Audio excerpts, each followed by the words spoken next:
And joining me with more, counselor to the president, Kellyanne Conway. Good evening, Kellyanne. Good evening, Janine. Well, okay, so we were just talking about how the standards seem to be changing depending upon who's on the other end of the investigation. And it seems like guilt and innocence, those are like words of the past, that there are new nuances. Am I wrong? No, you're absolutely correct, which is why words that were beyond the ken of most Americans, not familiar in their everyday lexicon, like collusion, were introduced so that people would somehow get confused and think that that was a really serious presidential crime. First of all, the investigation by Mr. Mueller had nothing to do with guilt or innocence. This was not a criminal prosecution. This was an investigation. And that investigation failed to conclude that the president has committed a crime, anyone in his family, any of his senior advisors. And I will say, as the campaign manager for at the end of the winning part of the campaign, it is a relief, but it also has been a terrible disappointment and a true miscarriage of justice for people to be running around and pretending that any of us would have done that, would have willingly conspired with a foreign agent, in this case Russia, to try to publish damaging information on the woman who lost, who shouldn't have, try to cut corners, cheat, lie, or steal our way to a democratically elected president. They have tried to have an asterisk next to his election, next to his campaign for the 2.5 years since he won. And this really does close the door on all of that. I think also people are attacking Attorney General Barr speciously and really viciously for another reason. It is the Attorney General, the Deputy Attorney General, other, quote, department lawyers, and the Office of Legal Counsel, who all said they could not conclude that the president had in fact done anything to obstruct justice. That's key, because, and that's why they're attacking him. If you don't like the message, you attack the messenger. This is a just result. It's just that those haters and critics don't like the result. And you know, the interesting thing is that, I mean, there's obstruction, but there's no underlying crime. Assuming there's obstruction, and there is an obstruction. That's right. Because they don't have the requisite intent. You're right. They don't have the requisite intent. And you know what? It's so amazing. With Hillary Clinton, she had the intent, and they said she didn't have the intent. I mean, everything is backwards. But you know, one of the things that the president said, which I found so important, is that no other president should ever have to go through this again. Because as I said in my open, no other man could have gone through, man, woman, whatever, president, could face the incoming like he did every day and then deliver for us and watch the people around him pretty much collapse in terms of their ability to respond to what was going on. What say you? How do we stop that? Correct. No, it's true. And look, the real rebuttal for Donald Trump will be his reelection. The Democrats and their friends in the media have wasted so much time thinking this was the way to get him out of office and really diminish him to the American people. And it's had the opposite effect. The media's numbers, poll numbers, are way down. You've got no lesser souls than Nancy Pelosi, Steny Hoyer, and some of the 2020 Democratic presidential field, Janine, saying, oh, no, we're not talking about impeachment. We're not having that conversation right now.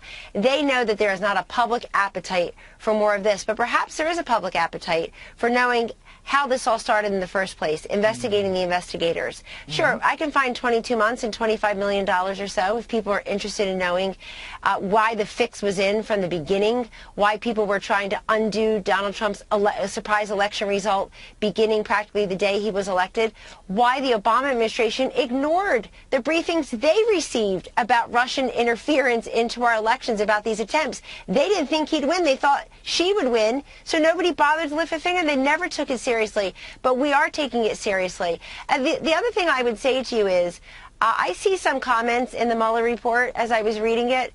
I've been by Donald Trump's side uninterrupted for 3 years practically now. I have never heard him one time say, this is the end of my candidacy, this is the end of my presidency. I've never heard him utter those words. And we've been in some pretty impossible, tough situations together. That is not the way he speaks. He has weathered some pretty impossible situations that would have broken another man or another woman, perhaps.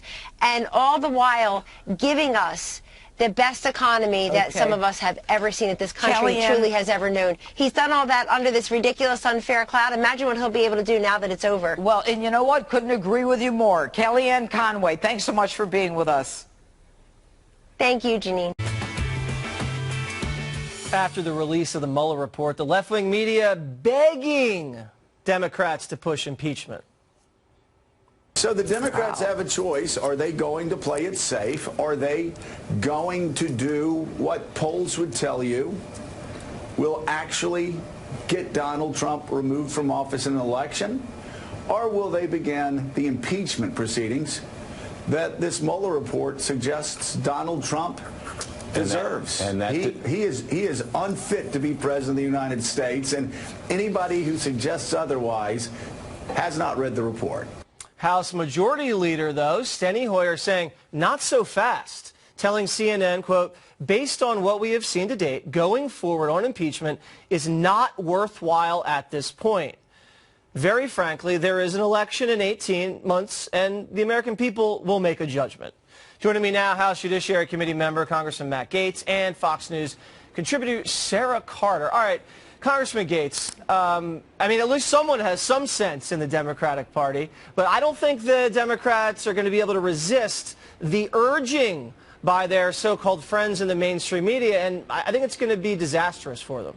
Well, and the real problem is there's a fundamental question in the Democratic Party about who's in charge. You got people like Nancy Pelosi and Steny Hoyer and Jerry Nadler who run the institutions of power in the Democratic Party, but the people who actually inspire the base who run the party are AOC and Rashida Tlaib and Ilhan Omar and Ariana Presley. I mean, so you've got a real problem because the people who can set the agendas and set the hearings aren't really the people who drive the energy of the Democratic Party. But you pointed out correctly, there was this weird feedback loop between the media and the Mueller team. I mean, the Mueller report cites the media more than 125 times. Right. I don't know how they had time to investigate anything. It seemed like they were spending all their time watching CNN and reading the New York Times. Right, but remember, there was never any leaking. Oh, those Mueller people. This is also that was interesting. airtight. That's my favorite line from this whole thing. They never leaked. But like in Volume 1, where they conclude that there was no criminal conspiracy with Russia, right, the media is referenced at half the rate of Volume 2, where they want to spin up this obstruction theory, where they have to rely heavily on public reporting rather than their own investigative work. It's kind of like, Sarah, when the FISA application cited the news media that had received the fake news from the people making the FISA application. Exactly. Well, the left wing or the mainstream or whatever we want to call it media, those who reported all these erroneous lies should be ashamed of themselves, and they should also be embarrassed. They were used, they were stooges for people in the Obama administration that leaked a disinformation campaign that literally targeted the President of the United States. So they were used to target the President, target his family, target the institution, and by the way, Jesse, target the American people. They should be ashamed. That is not their job. Their job is to seek out the facts, report those facts, even if they don't like President Trump. Yeah, not only were they stooges of the Obama administration, they were stooges of Russia. They delivered exactly what Russia wanted, which was to sow discord and animosity and make everybody question the integrity of our democratic institutions.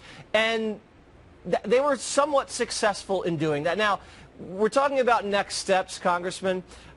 Personally, I don't think little Jerry Nadler has the intelligence, the charisma, little, by the way, right, or is articulate enough to take this torch from Mueller and run it across the impeachment finish line. He doesn't have the credibility. He's not moderate enough, and I don't think he could sell a not guilty attempted obstruction charge the way you can sell collusion.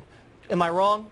You're absolutely right. And who in America is going to believe these people? Adam Schiff and Jerry Nadler have been lying to the country for 22 months. So what, we're going to start believing them now? And you had a very solid 90s movies reference on the 5. Going after the president on obstruction in this case where he was largely set up with a phony investigation would be like charging Dr. Richard Kimball with 42 counts of trespassing while he was trying to clear his good name in the movie The Fugitive. Yes. So, I think that the I'm president so glad acted you picked up appropriately on my given the analogy, because I circumstances. make analogies on the 5. I get laughed at by Dana Perino. I'm glad someone thinks they're good. All right, Sarah, we talked about it at the top with Dan about the next steps. I don't think, no matter what is released, I don't think as damning as it could be to the Obama administration, I still don't think, I could be wrong, I still don't think the media is going to fairly and accurately report instances of abuse of power that happened in the last administration. I certainly hope you're wrong. And the only reason why I say that is because, listen, Jesse, there are going to be numerous investigations, and I don't think they'll be able to walk away from it. Once the information comes out from Michael Horowitz's report, and remember that's a very narrowed scope investigation. It's going to be the FBI and the DOJ. They're going to be looking at malfeasance within both of those agencies in the department. And then we're going to have Barr's investigation, and we also have Huber. So there's going to be multiple investigations. We don't even know, and there may be already be a grand jury impaneled in this investigation. What we've seen is an extraordinary abuse of power. I think the American people are well aware of what's going on here, and I also believe that at some point the media is going to have to take a step back, and they're going to have to assess what they've done, because we have seen the ratings drop on a lot of other competitor stations enormously, and people are going to stop reading those papers if they don't feel that they're being serviced well with the truth. Yeah, I mean, I think CNN lost like 30 or 40% of its primetime audience last week. That's right. Congressman, when you see mainstream media reporters running around in the halls of Congress, you should just whisper to them, no collusion. Well, they're not off the hook, Jesse. One of the other little nuggets that the Inspector General is working on is the corruption that existed between the media and members of the FBI, right. where members of the mainstream media were giving concert passes and athletic tickets and other incentives to people in the FBI to leak to them. So we'll be seeing that even before we see the Inspector General's report on how this fraudulent investigation began. And I think it really informs on what is so wrong here in Washington, where people can tell lies, and then the mainstream media will carry them into millions of living rooms around the country without doing the type of fact-finding that Sarah Carter does, and that really illuminated a lot of the abuses that have been laid bare for the American people. Yeah, Sarah, you did a great job. But, you know, now that you mention it, Congressman, I never got bribed with Knicks tickets.